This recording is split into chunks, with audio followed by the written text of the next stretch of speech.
তো welcome to the চ্যানেলে সকলকে স্বাগতম।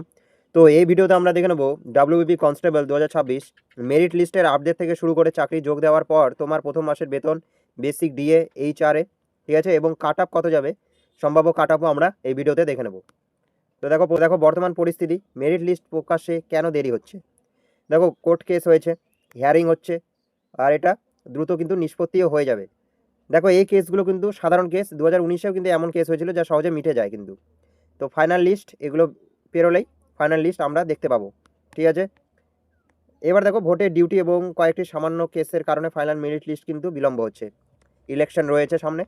আর কি, পিআরবি বোর্ডের স্বচ্ছতার উপর সম্পূর্ণ ভরসা রাখো। কোর্টের কয়েকটা হিয়ারিং শেষ হলে কিন্তু দ্রুত মেরিট লিস্ট প্রকাশ হবে। দেখো, পরের পয়েন্ট রয়েছে মেল ক্যান্ডিডেট প্রতিযোগিতার বাস্তব চিত্র। দেখো, এখানটা 43,200 জন মাঠের জন্য ডাক পায়। মাঠ পাস করেছে 17,350 জন। 21,000 জন কি ইন্টারভিউ দিয়েছে এসএসসি জিডির কারণে, অনেকে অনুপস্থিত কিন্তু ছিল। এবার দেখো, 8,212 জন মোট এখানটা ভ্যাকান্সি, প্রায় 9,000 কিন্তু এখানটা বাদ পড়বে, ঠিক আছে।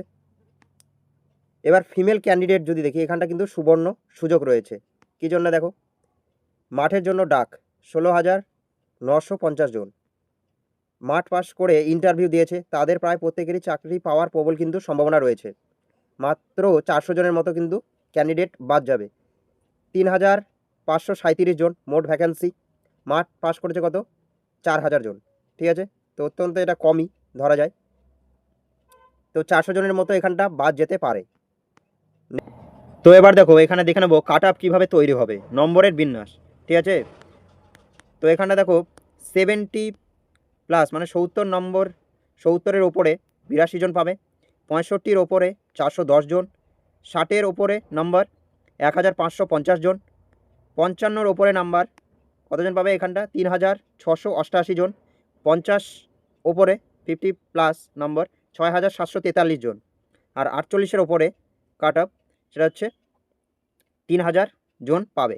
দেখো, এভারেজ নাম্বার থাকছে কিন্তু এখানটা 50 থেকে 52, এটাই কাট আপ প্রেডিকশনের মূল ভিত্তি কিন্তু, ঠিক আছে। এই 50 এই রোটা, ঠিক আছে। তো এখানে দেখো নেক্সট পয়েন্ট, সেটা হচ্ছে male candidate final expected cut up, ঠিক আছে। মেল ক্যান্ডিডেটদের কত কাট আপ যাবে এটা আমরা এখন দেখে নেব। দেখো, ক্যাটাগরি রয়েছে ইউআর জেনারেল।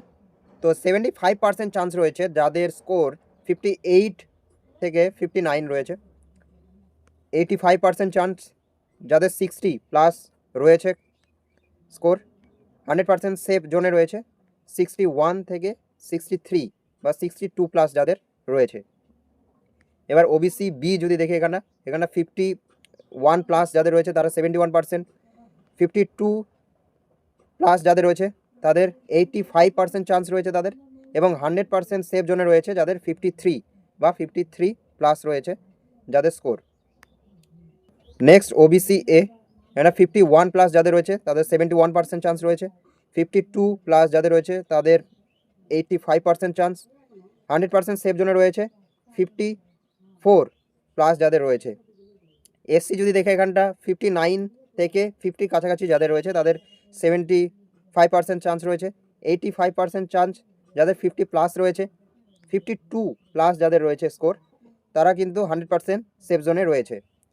এসটি যদি বলি, এখানটা 41 যাদের স্কোর রয়েছে তারা 71%, 85% চান্স রয়েছে যাদের 43 রয়েছে, 45+ যাদের রয়েছে তারা কিন্তু 100% সেফ জোনে রয়েছে এসটি।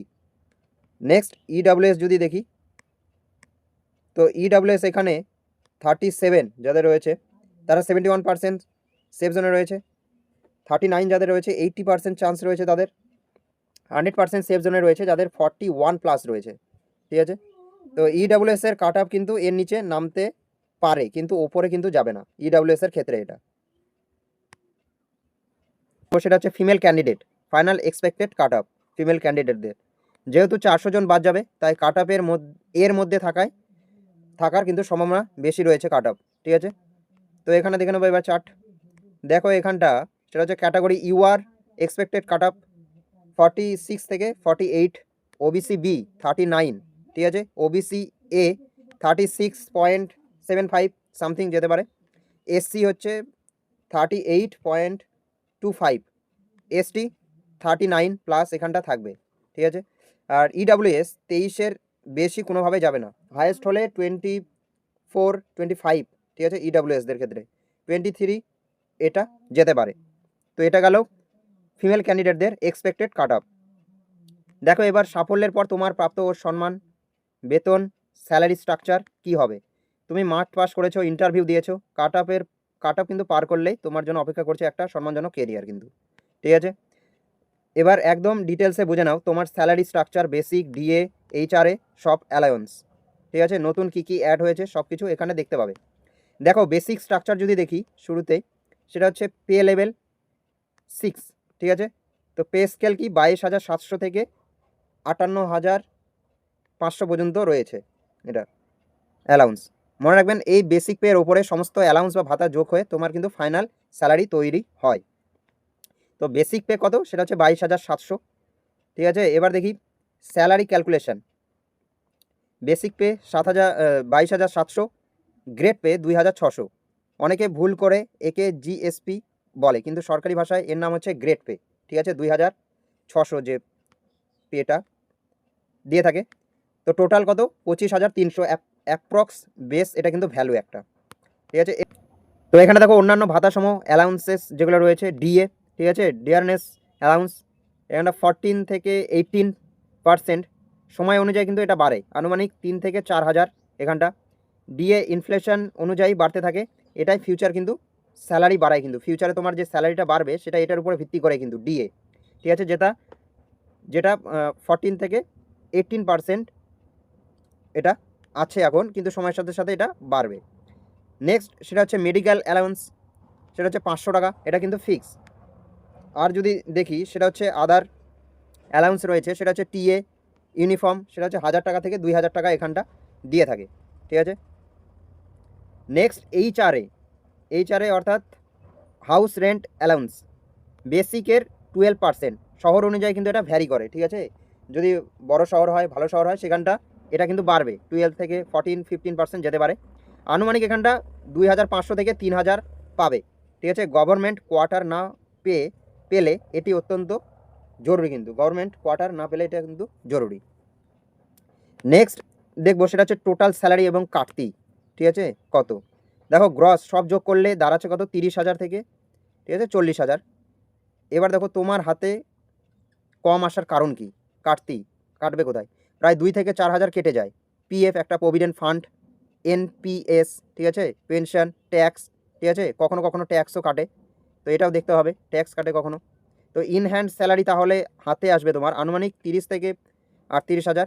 কলকাতা পোস্টিং হলে কিন্তু একটু বেশি হবে এটা, ঠিক আছে, 34-এর কাছাকাছি হবে।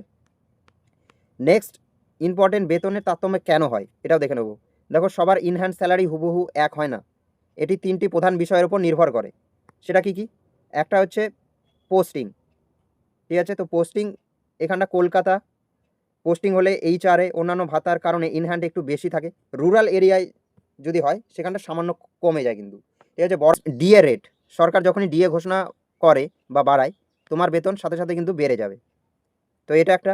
আর একটা কি, পে কমিশন, সরকারি নতুন নিয়মের ওপরও কিন্তু নির্ভর করছে।